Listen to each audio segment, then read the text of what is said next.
I'm starting already. We're back, guys. Thanks for joining us. We are here at the Oracle Paranormal Festival. Oh, let me bring that banner up. All day. Do it. There it is, right there. Okay. So we're here with our next guest. Oh, I hear Vinny's anthem's going off over there.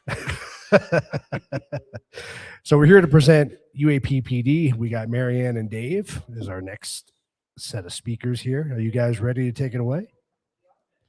All right, let's bring you guys in. All right, well, folks, thank you for having us at the Oracle. I guess it's the first annual Oracle Paranormal Fest. We are so excited to be here today. My name is Marianne Robb, and I was a police officer in Arizona for 34 years. I've worked various positions in the police department, but my most favorite has always been patrol. I'm out there in a patrol car by myself under the wide open sky. However, I have never seen anything that I could not explain. There are all kinds of law enforcement officers, first responders out there, all over this world that have seen things that they can't explain, and they don't talk about it because of the ridicule, because of the stigmas out there. So tonight, or this afternoon, we're going to share some stories that we have, and also why don't law enforcement officers and first responders talk about these things. So let's get this thing started. I'd like to introduce you to my partner, Dave Rich. How's it going? I'm Dave Rich. I'm here because I lost a bet. So, no, seriously, I'm also a retired police officer, 25 years in Arizona. Unlike Marianne, I actually did have an encounter in 2017. That's kind of why we put this organization together. So like Marianne said, we are UAP-PD. Now, a lot of people hear the term UAP and they think unidentified aerial phenomenon. I'd like to point out that we are actually unidentified anomalous phenomenon, because we don't just address UFOs. Our main focus are first responders.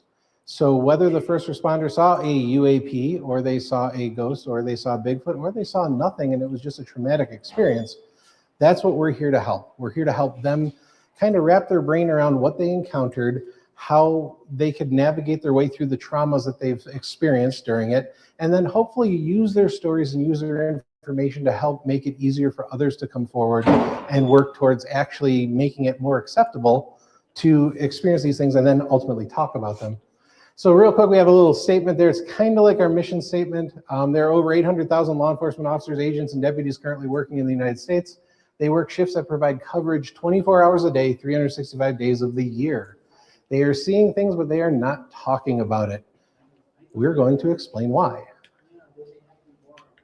So the first thing, like I said, we don't just address UFOs, we address all of what we refer to as the big three. So we did this wonderful Venn diagram to kind of illustrate that. If you notice, we have UFOlogy. I don't know if my laser pointer, nope, it won't. So we have UFOs, we have cryptozoology, so your things like Bigfoot and skinwalkers and things like that. And then we also have the paranormal, which is like your ghosts, spirits, demons type thing.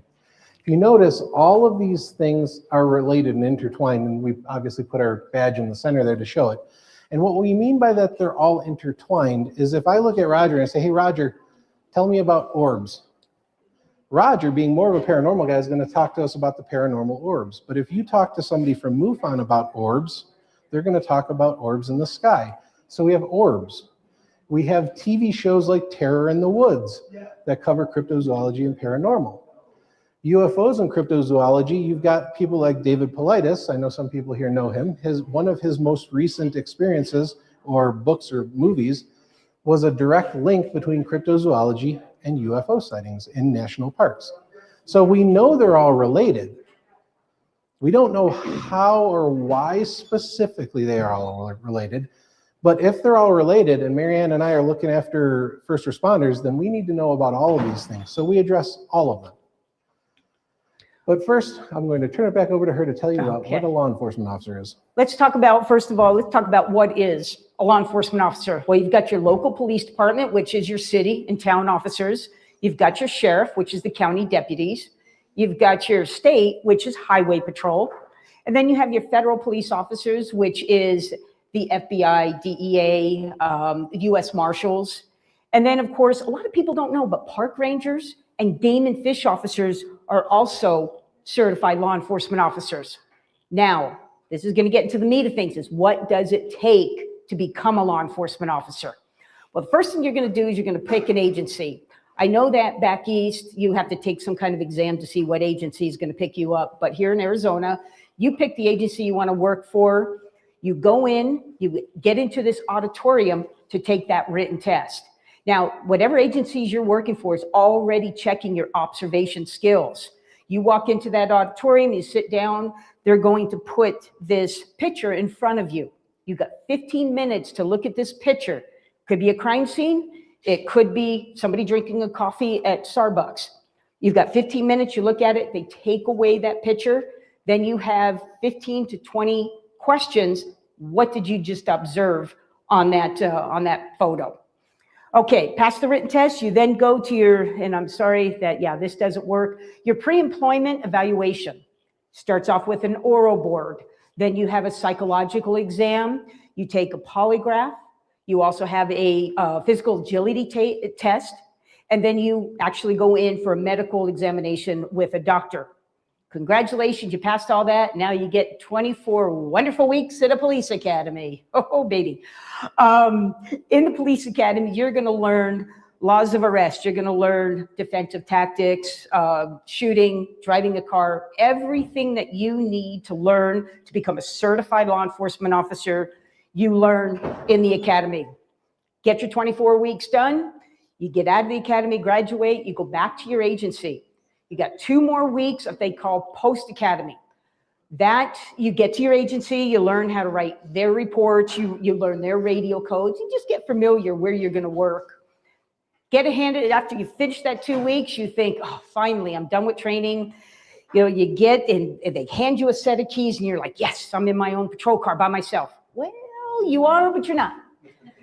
Now you have 16 more weeks of training. You're driving, you are taking the calls, but there's a senior patrol officer in that passenger seat documenting every single solitary thing you do, and that's called field training. Finally, after that 16 weeks of training, field training, you are now handed a set of keys. You are now a solo officer, a rookie, and you're going to save the world. Well, you think, just think about it. The day that you took that written test to the day that you were handed that set of keys to be a solo officer is over a year of just training to become a law enforcement officer. Now you think, okay, I'm done training. Well, no. 34 years, 25 years, every 3 to 4 months in all of our years, you had some type of advanced officer training. It's usually brushing up, whether it's shooting, driving a car, first aid, whatever. It's one thing until that day that you retire, you never stop training as an officer. All right, so I want to talk about the stigmas, but real quick, I know this is going to come as a great shock to everybody in this room, but yes, I passed the psych profile, just so you know. I have paperwork I can show you if you don't believe me. But the reason we want to show you about how long it takes to become a police officer is because you need to understand what there is to lose the moment you see something that you cannot explain. So what we want to talk about are these stigmas. We have 5 real stigmas that we're going to talk about. And these are the things that when a first responder has some sort of encounter, and at that split moment, that split second when it's happening, and they're trying to figure it out, muddle their way through it, these are the types of things that are going through their heads. And we want you guys to see this so that you can understand what is the hangup. Like, why are these first responders not coming forward and talking? And the reason, like, I didn't really go over this too much because I know we're kind of short on time, but one of the main reasons that Marianne and I got together to do this is we had been told from one of the UFO investigators that the leading thought behind why first responders do not talk about what they see is because they are part of a conspiracy that is working with the government to hide the truth from people. I'm like, yeah, no, that's not it at all. We're going to show you exactly what it is. So if they're seeing things, why are they not reporting it? Well, the first and foremost, if this works, well, there we go. There we go.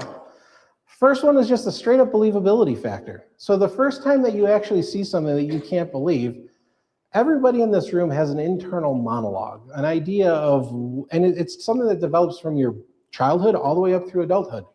What you believe the world is like, what's real, what's not real, what do I like, what do I dislike, is that good, is that bad?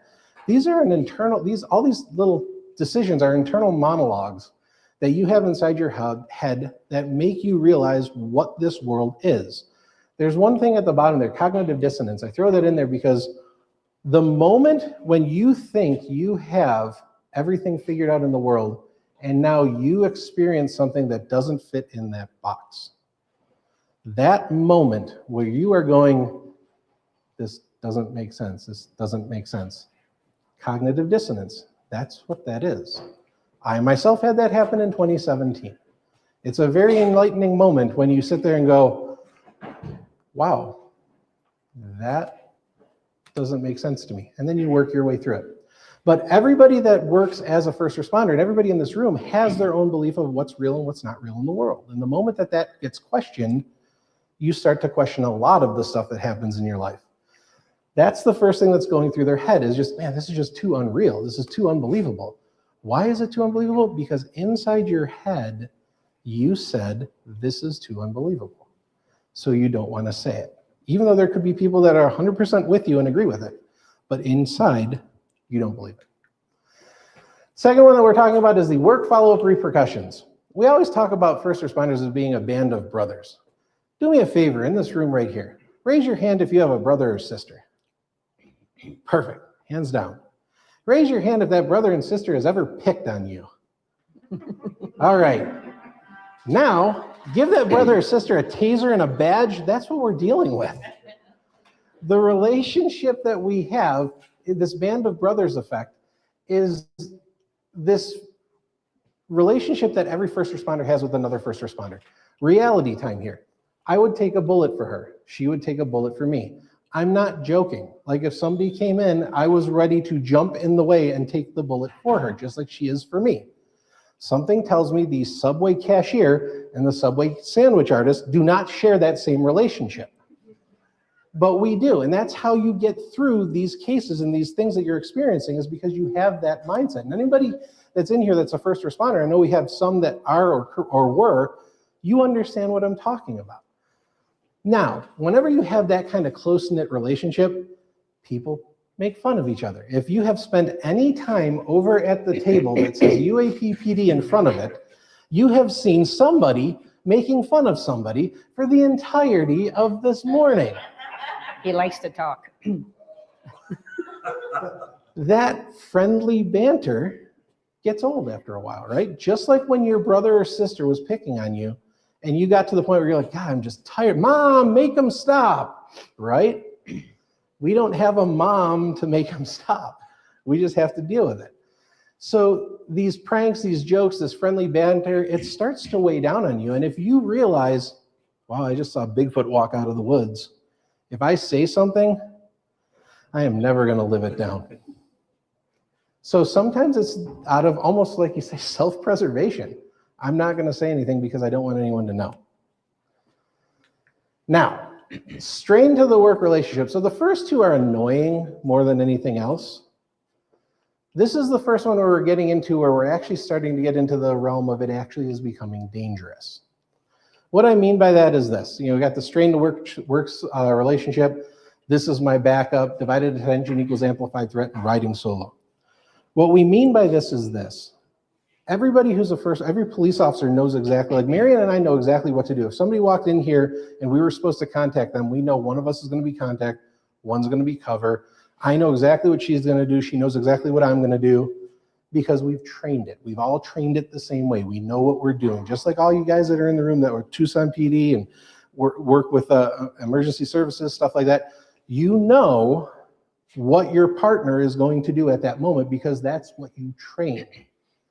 Now, if you are the guy who saw Bigfoot, and now you're getting dispatched to a hot call, something we call it something that's high stress, dangerous. And now I'm the guy that saw Bigfoot. I could be paying attention to the person I'm supposed to be paying attention to, but that other officer who's like, wow, this is my backup, the guy who saw Bigfoot. So now he's doing his job, but I'd be lying if he wasn't doing this. Is he see Santa Claus now? Is he going to hang out with the Easter Bunny? I know it was just, but what that does is that's dividing his attention. That officer thinks he's doing A, B, and C, but he's doing A, B, C, and then reviewing you the entire time that he's doing A, B, and C. That divided attention takes a very volatile situation already and makes it into something bigger. Now, this is where it gets weird. As the first responder who saw Bigfoot, I do not want to put my friends or my family in danger. If I know that they are watching me instead of watching what they're supposed to be doing, I will start denying that I need backup. I'll take it myself. You want a 906? Cancel 906, I got this. And I start going into situations that I know are dangerous because I don't want to risk my friend's life. Not because of anything that I truly did, but because I saw something. That's where it starts getting dangerous. That's what we mean by riding solo. Now you start doing things that you shouldn't be doing. Question credibility. Take a little side jet here. Question credibility. As a police officer, any case that I worked, whatever the case is, it could be a shoplifting all the way up to a murder. If you want to boil it down to the simplest thing, it's going to come down to two things. What evidence do I have? And the credibility of how I gathered it and what I did with it. Two things. If I don't have both of those things, every case will fall apart. Either my evidence isn't good, I lost it. My credibility isn't good, I've lost it. Evidence plus credibility equals success. That is what is expected of us. I know that. If I am the officer who saw Bigfoot, is that going to cause people to question my credibility? So maybe I just need to keep my mouth shut. And then, second to last one, the threat to your career. All of these stigmas, like we're talking about, hit the button. All of these stigmas represent a threat to any first responder's career. But this is the one that is the most damaging, and I'll explain why. Even in a certain way is a little bit even more damaging than the one where you could physically get hurt. And it has to do with, remember all of the stuff that we said you had to do to become a police officer. Now that could possibly be questioned. So here's what I'm talking about. Say you go to court for a stolen vehicle. You have the guy dead to rights. Everything you could possibly be. It is open and shut case. But you are the officer who saw Bigfoot. I didn't really see Bigfoot, just for the record. But sure. No, I didn't. I had a ghost thing, so it was different. But I'm sitting on the stand about to testify. Before I go to testify on the stand, I'm going to hold my hand up. I'm going to put my hand on the Bible. I'm going to say, I swear to tell the truth, the whole truth, and nothing but the truth. So help me God. Now I sit down. Defense attorney is going to stand up and he's going to say something that's going to sound a lot like this. So let me get this straight, officer. You see Bigfoot? Now, even if the prosecuting attorney, objection, it's still out there. You know what that defense attorney, do we have any defense attorneys in here? I always like to make friends with them if they show up. No? Okay. What that defense attorney is banking on is that one of the 12 people who were too stupid to figure out how to get out of jury duty is also going to think that that's hilarious and that you're ridiculous that you saw Bigfoot. And they are going to walk into the jury panel room with all the other jurors, and even if all 11 of the other people just came from brunch with Bigfoot on their way to the courthouse, when that guy walks in and says, you believe that guy? That's ridiculous. They are all going to say, yeah, that guy's crazy. And now, what happens to your credibility? So now, this is where it gets really bad, because that's bad enough. This is where it gets really bad. You lose the case. Why? Because your credibility's shot. I don't know if you guys know things about defense attorneys, but defense attorneys really only have one other friend, and that's other defense attorneys. So they're going to go and tell their friends, hey, if you ever get a case with this guy, just ask him if you saw Bigfoot on the stand and you'll win the case. Prosecuting attorney finds out about this. He's going to look at your chief and go, I can't use this guy. He's done. He's useless. I can't use him. The chief is going to look at me and go, why am I paying you to be here? I'm going to give you an option. You can either leave or I'm going to make you a jail transport guy or something like that, or you can mop the floors or something like that. And if you leave, here's the worst part. If you leave, your career is done at that agency, you go to another agency and try to get a job because you have years of experience and all of this training. The first question they're going to ask is, why are you no longer at your last agency? And the answer is going to be, because I saw Bigfoot, is what it's really going to boil down to. And then that chief is going to look at you and go, pass. You better start getting used to the idea of asking people if they want fries with that. I hate saying that because I don't want to bag on the noble profession of drive-through attendant, but you might want to ask people that. But the reality is the number one reason why we don't talk about it is because we're all type A personalities. Come on, let's face it. Why are we doing this job? Because we know things, we do things, we are positive, we got it. I walk into the situation, think about it. We have walked into people's houses, up to them in their living room and said, hey, guess what? Put on these bracelets, you're coming with me and I'm locking you in a cage. Do you think normal people do that? No, it takes a weird person. Those weird people are type A personalities. So yes, so we go into these situations with that mindset. And now all of those stigmas coming to light, we're like, I'm not talking about that. That's ridiculous. I can't do that. My career's over. This is ridiculous. And they're going to move on. But I think we're to the point where we're ready to do what you guys really wanted to hear. Yes, we're going to start cases now. Some of the cases that we have gotten from officers. Now, it looks like the two that we have, at least the officers didn't mind being identified. So the first one we're going to talk about happened in the winter of 2013. It was late in the afternoon. The area was Highway 260 up near McNairy, Arizona. Now, where McNairy is, it's up in the White Mountains, northeast Arizona, just outside of Pine Top Lakeside, headed like toward the ski run. Now, this area, well, I'll describe the area in a minute, but the parties involved was a DPS officer, Trooper Brian Swanee.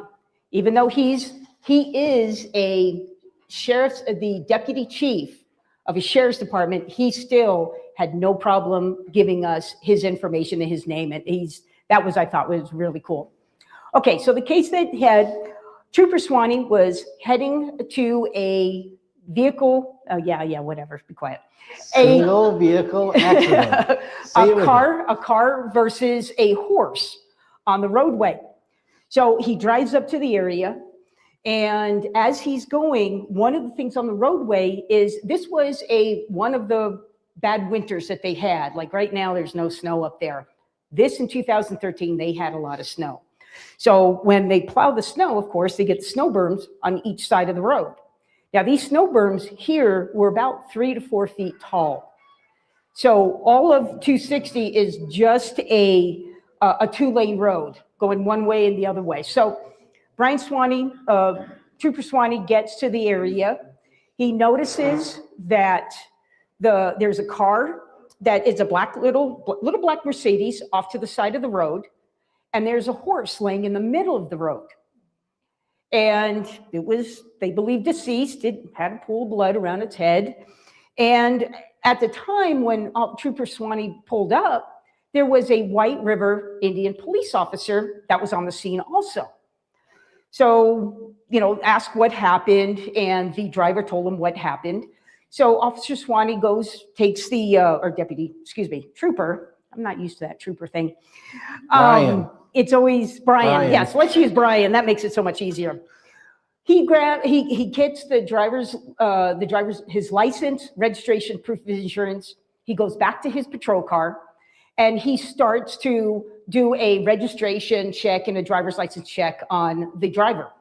As soon as he keyed his mic, all of a sudden, for some reason, the horse supposedly starts to move and is trying to get up.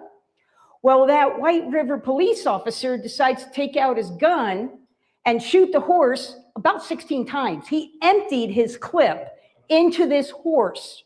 He's dead now. And he did that, and then what he did was he got back in his patrol car, and well, first of all, Brian, who keyed up his mic, dispatch is hearing all these shots, so they're freaking out. So Brian just gets on the radio, and he finishes his driver's license check, and he goes, and I'm code 4. Just saying, and code 4 means he's okay. So he's telling dispatch. Well, he gets... Officer Swanee goes, he finishes his registration check, and he looks up. That White River officer got back in his patrol car. He was gone. He was just gone. So it's like you've got Brian standing there, you've got that poor driver standing there, and you've kind of got a horse that has a whole bunch of holes in it now. So if it wasn't deceased before, it's definitely deceased now. So, of course, what DPS troopers do, they have to clear the roadway. That's their number one priority. So he gets his tow rope, he hooks it around the legs of the horse, and he drags it about 25 feet off the side of the road. Now remember, the road has about 4-foot berms of snow on each side. It's a small little road, one way, both ways. He was able to slide it over to the other side of the road, so it'd be the oncoming traffic, and try to get it off as far as it could. So you had kind of a pool of blood where it was hit, you had your drag marks, and then you had, of course, the horse. So the trooper, Brian, and the driver were waiting for the tow truck, because I got to say, a small little Mercedes vehicle, kind of a sports car, and a horse, the horse, unfortunately, well, sort of kind of wins. That car was just smashed. So they're waiting for the tow truck to arrive, and they're just sitting in the patrol car because it was cold, and they were talking back and forth. Well, they see that the tow truck is coming toward them. So they see the lights, and it's dark now. So the tow truck has its little amber light going, and he's coming in, and he's starting to make this wide turn because he needs to turn to come on the side of the road and get the car. Well, they watch him coming toward them, and he's going to start banking off to the side of the road to make that U-turn. And they're thinking, wait a minute, we drug the horse over there. There's a horse there. So Brian gets out of his patrol car, starts to run to warn that tow truck driver. However, that tow truck driver made his turn very easy. He made that wide turn.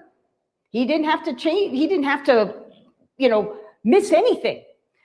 So Brian kind of looks at the tow truck driver as he's making the turn. He looks over. The horse is not there. The blood is there. And of course, the drag marks where he had drug it earlier in the day, they're there. But there is no horse. So they looked around for blood. Okay, first of all, it's only 25 yards behind him is where he drugged the horse. There was no other traffic on that road pretty much the whole time that they did the accident investigation. And they were sitting there. If a car pulled up, if a truck pulled up, anything to take that horse, they would, of course, saw it. They looked around. They looked for, okay, did the horse mysteriously get up and go over the snow berm or whatever? There was absolutely no blood anywhere. There were no drag marks from except for in the middle of the road where the drag marks.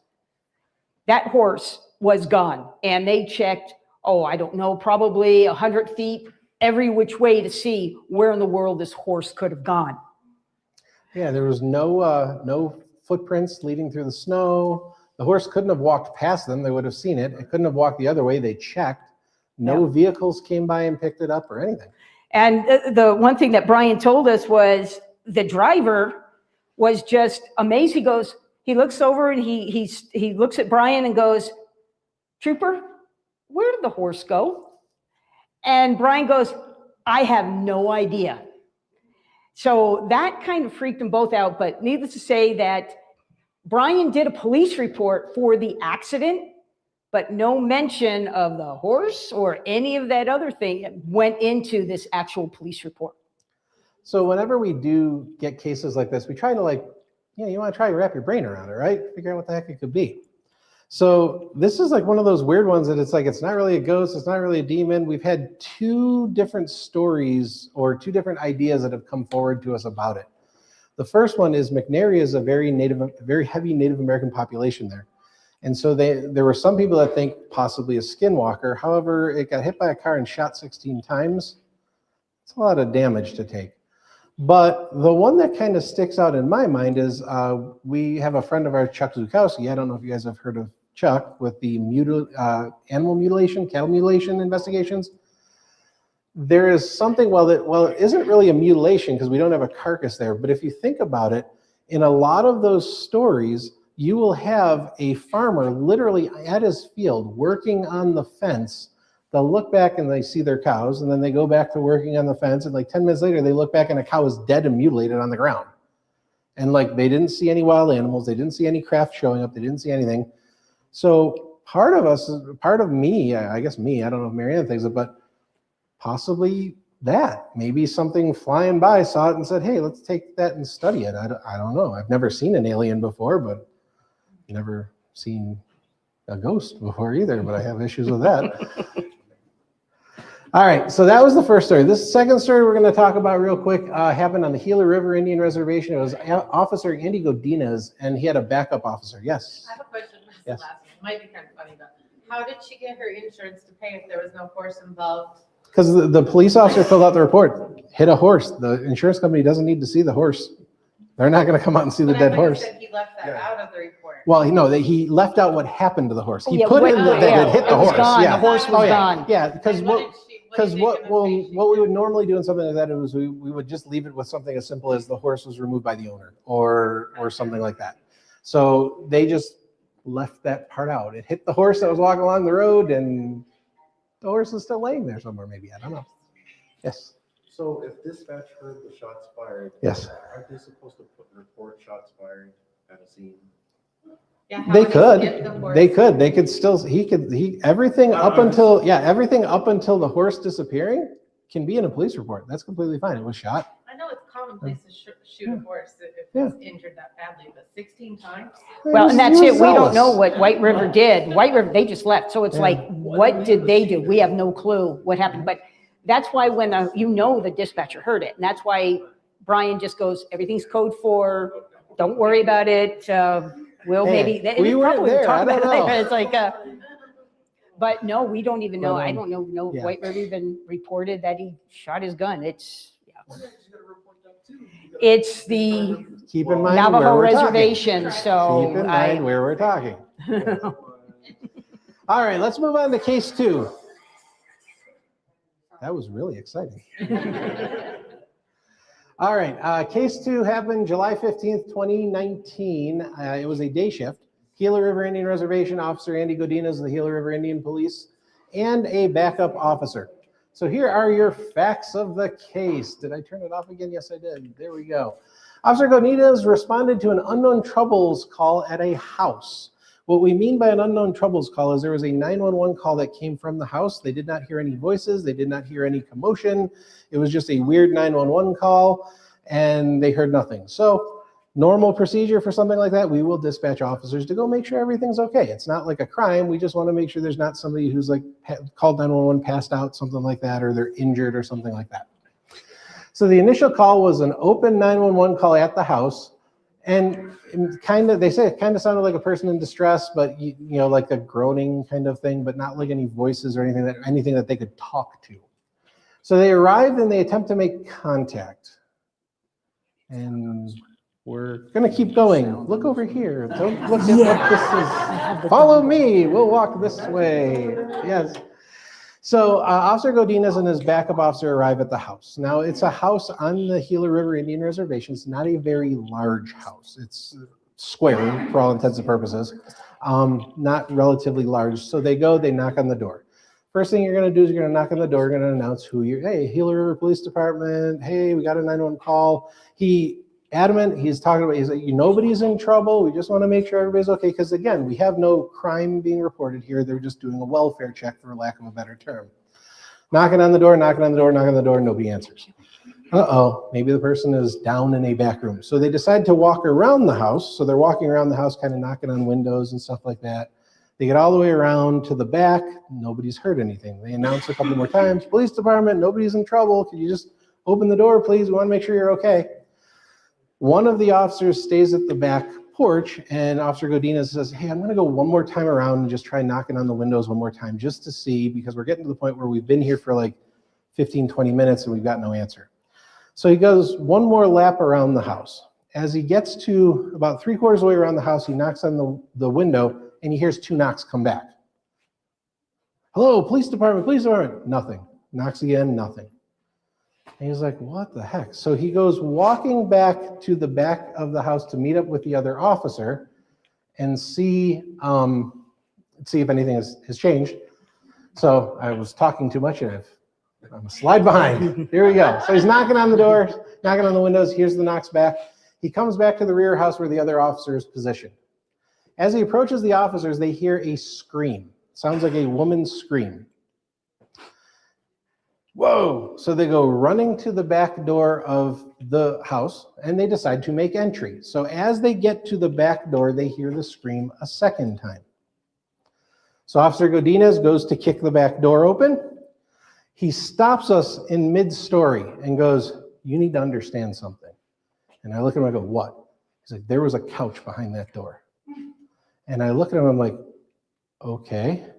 He's like, no, you just need to understand there was a couch behind that door.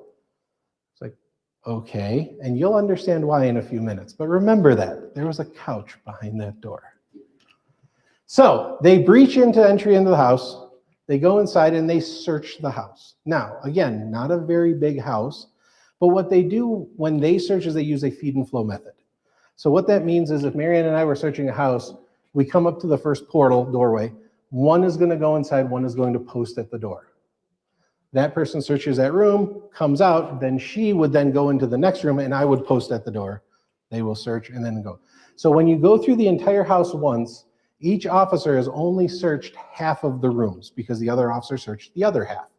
So then what you do is you flip and then you do the opposite rooms to do a complete search. So at the end of this, each room has been searched twice, once by each officer.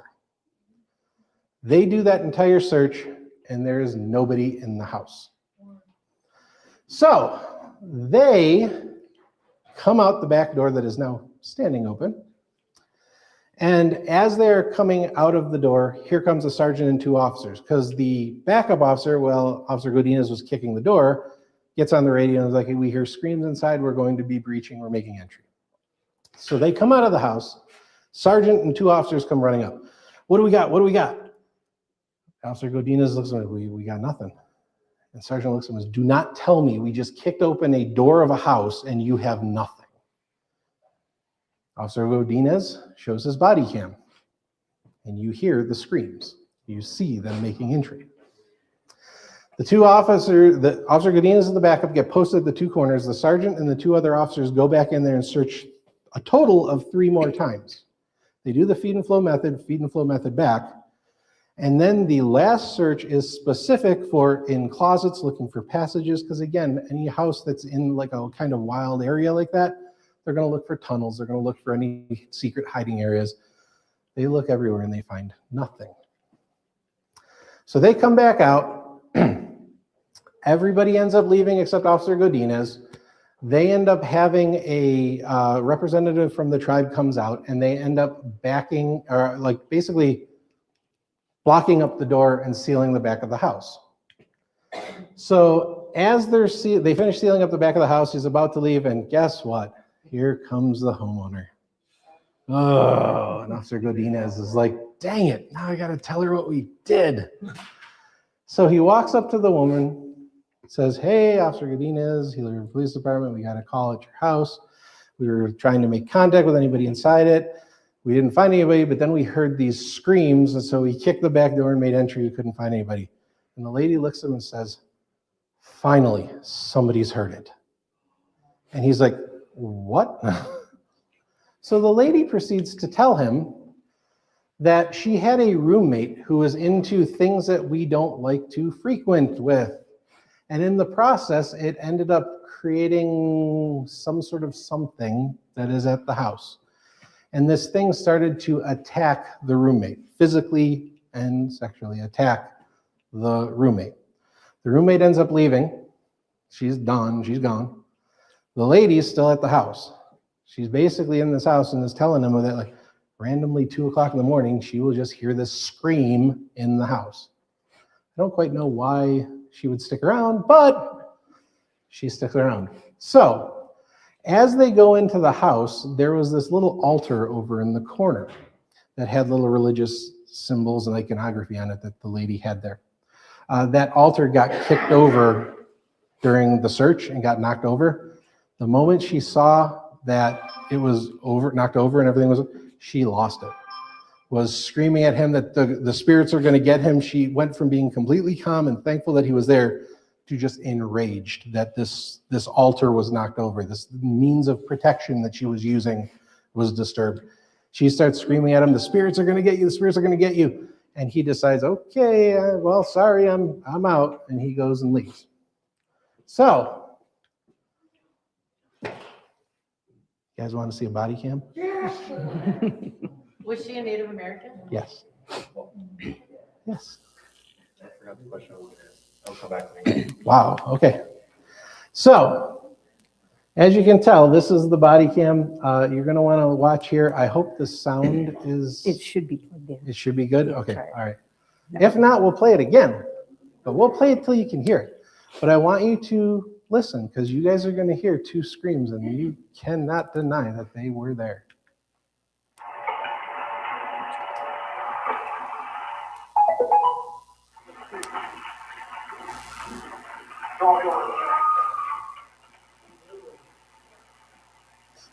I love the look on the other officer's face. There's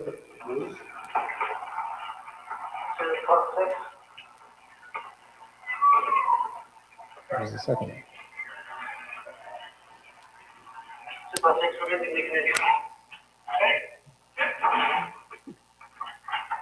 There is a couch behind that door.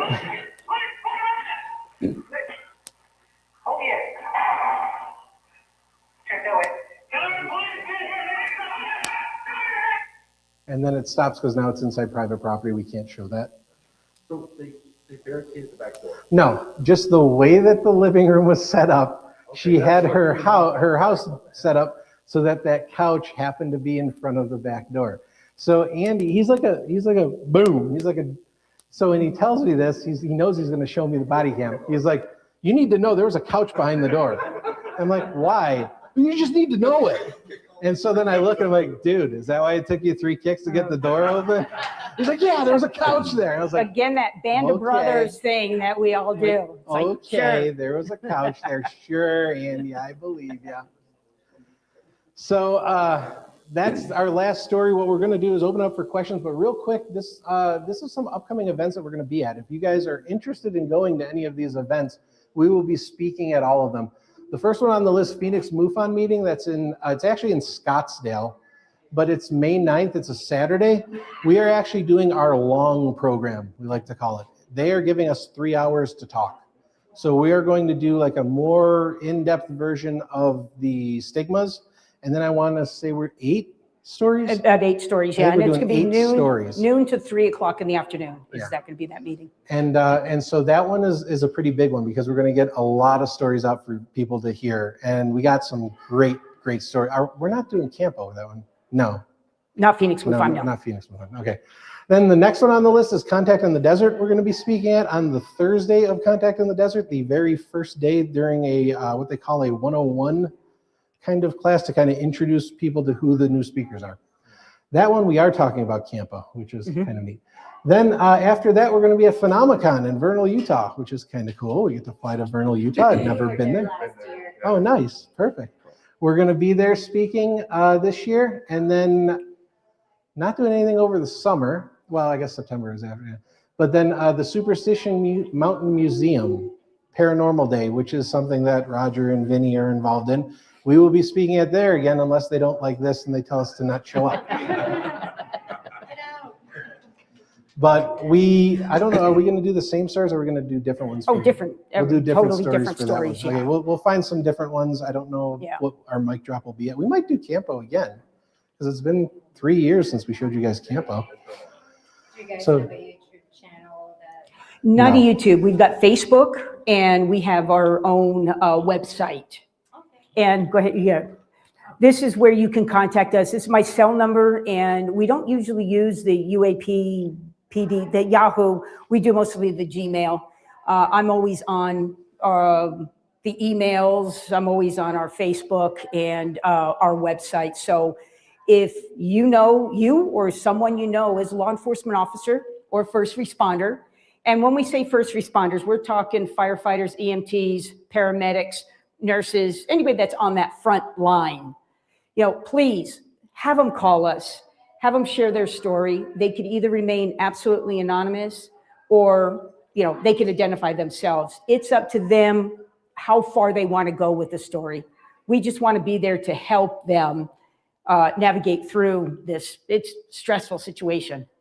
Mhm. I don't know how much time we have, but until we get kicked out. Yes, until we get kicked out, we'll answer questions. Yeah. You said on the very last case that they received a phone call Yes. from the resident Mhm. and nothing. Yeah, it's just an open 911. That actually happens a lot, and it has nothing to do with paranormal stuff. Yeah, it's just like. There was years and years ago when there were the cordless telephones. Cordless telephones, and a lot of people don't realize this, when the battery in a cordless telephone would start to die, it would send out a pulse, a signal. That signal was read as somebody picking up and calling 911 and then hanging up the phone. So for a period of time, we were going to houses and going, hey, is everything okay? Yeah, everything's fine. Do you have a cordless phone? Well, yeah, you need to change your battery. And they're like, they send the police for that? And we're like, yeah. My brother used to be Norfolk and then AJPD. And I remember him talking about at least a couple of. Oh, yeah. Yeah, it was We always all have, the yes. time. All the time. You get all geared up for like some major thing, and it's the phone is dead. Yes, ma'am. What was the story that you said happened to you? That is a long story that I'm not going to be able to go into. Just a without quick cutting in. little quick blip. thing, quick blurb. April 8th, 2017, at just before noon, the front desk of a high school that I was a school resource officer at there was a 911 call from the front desk of the school. 911 dispatcher answers the phone, says 911, what's your emergency? There is a whispered, like a woman's voice with a whisper, and it sounds like it says, I'm scared. Dispatcher says, what was that? It says, I'm scared. She says, you're scared? It says, no.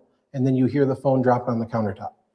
They dispatch officers. 14 minutes later, 2 officers go in. They make entry in the building.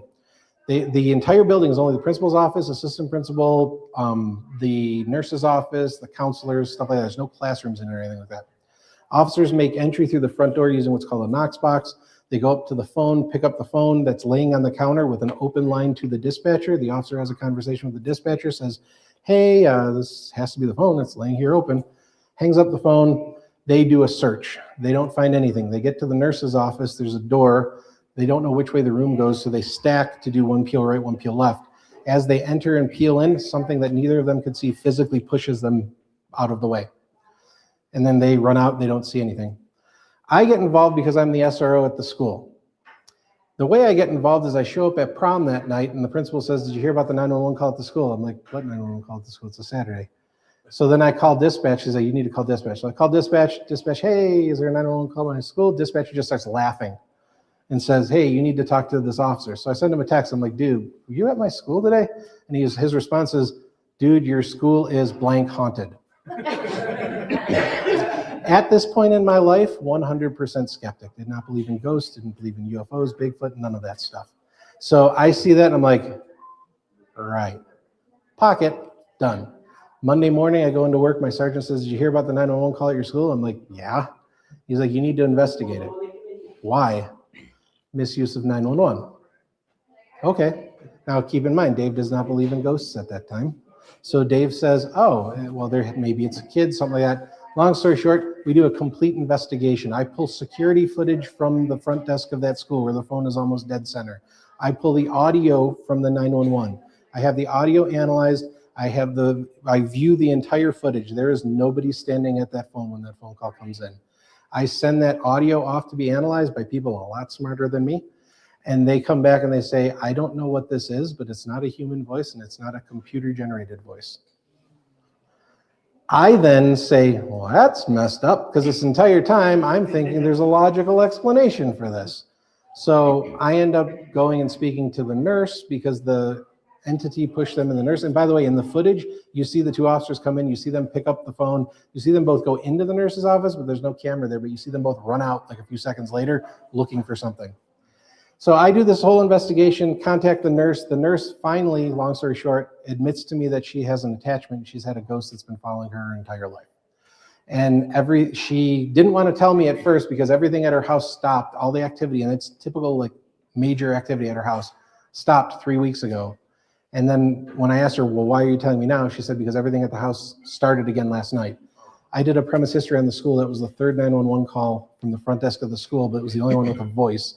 First one lines up perfectly with when everything ended at her house. So the reason we started UAP-PD, and then I'll get out of here because we have other people that want to talk. I do this whole investigation. I go to my school one day, I get a phone call from a sergeant on the second floor. That's the bad thing. You don't want the second floor talking to you. You need to come and see me. Okay. I show back up at the station. I walk into his office. He's like, sit down.